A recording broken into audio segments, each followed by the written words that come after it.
Molly Saves the Day, a summer story. Chapter 1. Camp Gawanigan. Molly McIntyre loved Camp Gawanigan from the very first day she was there. Molly and her friends, Linda and Susan, had never gone to summer camp before, and they were a little nervous when the big old bus that brought them from home stopped inside the camp's gate. But as soon as they stepped off the bus with all the other campers, they were met by cheering Camp Gawanigan counselors. The counselors sang to them, "Welcome to Camp Gawanigan. We're mighty glad you're here. Hooray, hooray for Gawanigan. Hail, hail, let's give a cheer." "Gosh," said Susan, "this is neat." Molly just grinned happily. A roly-poly woman came toward them, and she was beaming. "Hello, girls," she said. "My name is Miss Butternut. I'm the camp director. Welcome to Camp Gawanigan. The counselors and I are very happy you're here." "Hooray!" cheered the counselors. Miss Butternut laughed. "You see," she said to the campers, "we're going to have a wonderful time. Now, if you'll follow me, I'll show you to your tents." The campers gathered their suitcases and duffel bags and followed Miss Butternut up the shady path. There were big brown tents on one side of the path, and on the other side Molly saw wide green fields edged with darker green pine trees. The open field sloped down to a silver blue lake with an island in the middle. "It's beautiful here," Molly said. "Yes," said Linda. "There's so much sky." Miss Butternut led Molly, Linda, and Susan to tent number 6, where they would live with 5 other girls. As they carried their gear into the roomy tent, Miss Butternut smiled and said, "Here you are. This is your home sweet home for the next 2 weeks. Remember our Camp Gawanigan motto, tidy and true. Keep your tent neat and clean. Then you'll be comfortable and happy at Camp Gawanigan." Molly was comfortable and happy at camp right away. The counselors were so nice and friendly. They made everything fun and easy. Molly, Linda, and Susan soon made friends with the girls in their tent and lots of other campers. Old campers, girls who had been at camp last summer, taught them the camp songs and cheers. Molly liked the cheer that went, "Go on again, go on again, go on again and try, clap, clap. You can win, go on again and try, clap, clap." Just a few days, Molly felt like one of the old campers herself. She knew all the rules and the way everything was done at Camp Gawanigan. She and Linda and Susan kept their tent and their belongings in order. Even Linda, who was messy at home, tried to live up to the tidy part of the camp motto. She always tied her camp tie and kept her shirt tucked in, just like the counselors did. There was something for everyone at Camp Gawanigan. Linda liked using the bows and arrows in archery. Susan liked campfires, sing-alongs, and weenie roasts. Molly liked nature hikes, when Miss Butternut taught them the names of the plants and trees and birds. Every day the girls learned something new. Every day was so busy and so much fun, the time just flew by. Days at camp began early. Miss Butternut stood by the flagpole and blew a cheerful tune on her bugle. The words to the tune were, "I can't get 'em up, I can't get 'em up, I can't get 'em up in the morning." But in Molly's case, the words were wrong. She couldn't wait to get up in the morning and begin the day. There was so much to do. First, there was a morning flag-raising ceremony and breakfast in the dining hall. Then the campers played games of softball, volleyball, and basketball. They had lessons in swimming, tennis, and sailing. On rainy days, they worked on their arts and craft projects. Susan was making a leaf and bark chart. Molly was making a sit-upon. She folded a piece of oilcloth around an old newspaper and sewed the edges together. Linda was braiding strings together to make a lanyard, a cord to hang a whistle on and wear around your neck. All the counselors had lanyards. Linda noticed everything about the counselors. One of Molly's favorite times at camp was evening flag-lowering ceremony. She liked it because all the girls and all the counselors stood together and sang the Camp Gawanigan song. "God bless Gawanigan, camp that we love. Raise the flag high, never say die, while the red, white, and blue flies above." Molly always got goosebumps up and down her arms when they sang the camp song.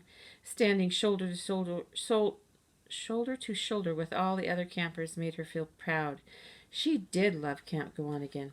She was glad to be there with her 2 best friends. One evening, after the flag was lowered and folded, Miss Butternut said, "Before we go up to dinner, I'm pleased to tell you the winner of the Camp Gawanigan canoe race. First place goes to Dorinda Brassey. Let's have a cheer for Dorinda." All the campers cheered. "Hip, hip, hooray! Hip, hip, hooray!" Dorinda looked smug as everyone cheered. She was an old camper, and she was used to winning. Miss Butternut went on her kindly way. And what do you say to the new camper who came in last? All the campers cheered. Go on again, go on again, go on and try again. You can win, go on again and try. Miss Butternut nodded happily. That's the spirit, she said. Here at Camp Go On Again, we know that trying is as important as winning. She smiled. All right, girls, I'll see you in the dining hall in 2 minutes. Go on again and try, repeated Susan as the girls walked up the dining hall. I do try. I just cannot get my canoe to go straight. Susan was a camper who came in last of the canoe race. No matter what I do, my paddle won't work right, she sighed. Well, said Linda glumly, don't worry. Pretty soon we'll be home and there's no place to paddle except the bathtub. We have only 3 more days here. She looked around sadly. I'm going to miss camp. Oh, me too, said Susan. I'm going to miss absolutely everything at camp except canoeing. She looked at Molly. You probably feel exactly the way I do, Molly. You're going to miss everything at camp except swimming and underwater, right? You hate that the way I hate canoeing.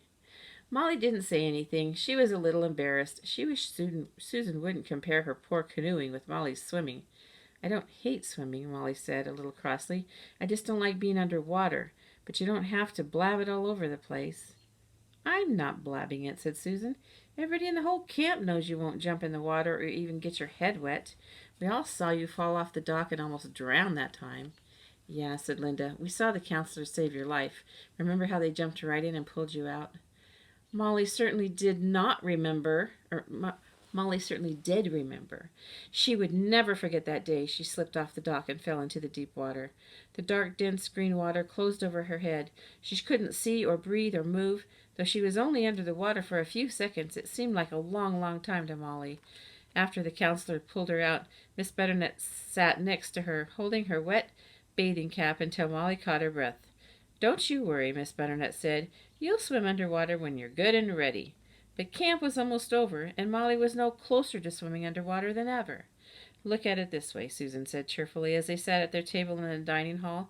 You and I will just have to come back to camp next year so we can go on again and try, Molly and Linda chimed in, and Molly had to laugh. Just as they finished dinner, Miss Butternut stood up and said, Tonight, girls, I have a special announcement to make. She rose up on her toes as if the good news was trying to spill out by itself. When everyone was quiet, she went on. One of our favorite traditions here at Camp Go On Again is our game of Color War. Whistles and cheers rang out through the dining hall. Miss Butternut smiled.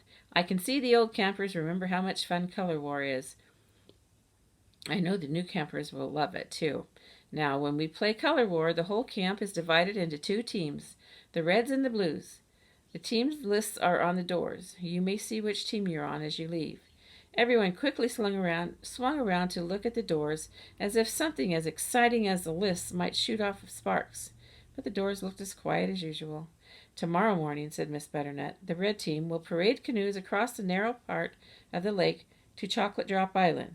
They'll put the flag at the top of the hill there, and it will be the red team's job to guard the flag.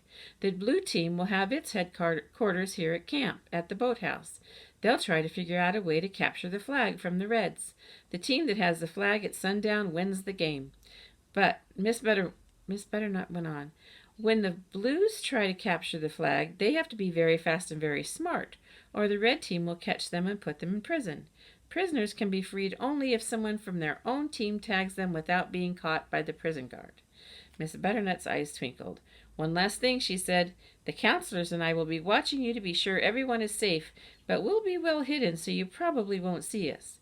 The counselor smiled and nodded. Any questions? Asked Miss Butternut. Dorinda Brassey raised her hand. When will we choose the leaders? She asked. Both teams will meet after dinner to elect their captains, said Miss Butternut. Anyone may be elected. Just look at Dorinda, whispered Linda. She's so sure she's going to be a leader. Molly looked. Linda was right. Dorinda and her friend Patty already seemed to be taking command. Molly envied them. It would be neat to be in charge. Molly pictured herself leading a team to victory. Her team would capture the flag and canoe back to camp with everyone cheering and clapping and singing the camp song. Off you go, said Miss Butternut. Molly was practically knocked off her chair by campers charging to see the team list. By the time Molly got to the door, she was too far back in the crowd to see anything, but Linda elbowed her way through the crowd to the front, then elbowed her way back to report to Molly and Susan. "You two are blue," she said. "I'm a red." "Does that mean we're enemies?" asked Susan. "Not until tomorrow," said Linda with a grin. "I've got to go now. The red team is meeting in tent number 4 to elect a leader. I bet you my bug repellent it'll be Patty. See you later." She waved as the reds swarmed out of the door. Later that night, when all the campers were settled in their cots, they heard Miss Butternut play taps on her bugle. That was the signal for lights out. Molly listened to the bugle's gentle song.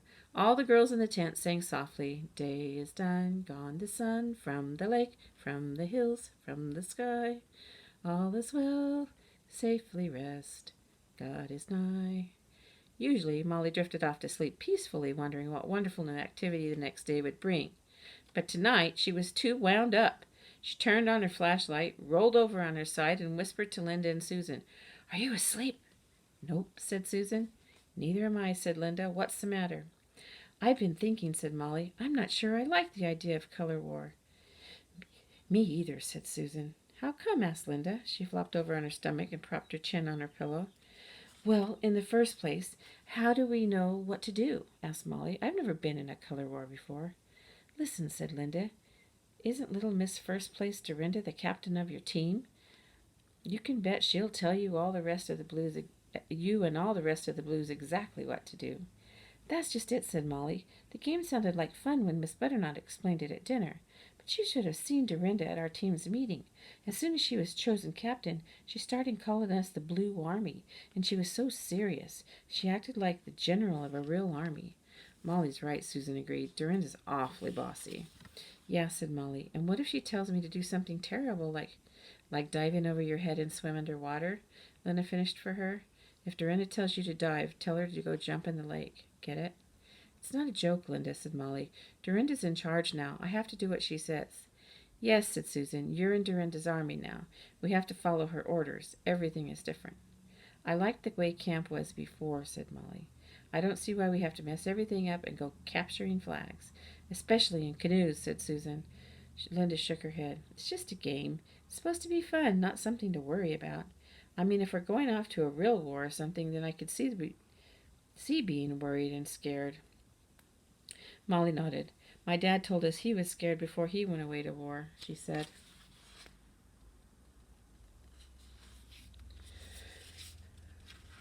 "But he said it was okay to be scared because that meant he had a chance to be brave." "Well, maybe this color war will give us a chance to be brave," said Linda. "If you can do something you're scared to do it, then you're brave." "That's easy for you to say," said Susan. "You're not scared of canoeing like I am or swimming underwater like Molly is." "Yeah," said Molly. "You're not scared of anything." "Oh, yes, I am," said Linda. "Like what?" asked Susan. "Well," said Linda, "it's really stupid, but I'm scared of creepy crawling things like spiders and bugs. Worms are the worst." Linda moved her fingers like wiggling worms and made a face so that Molly and Susan had to laugh. "Slimy worms. Ugh, I hate them." "Really?" said Molly. It cheered her up to know that Linda was scared of something sort of silly like worms. "Yes, really," said Linda, "but at least I can joke about it.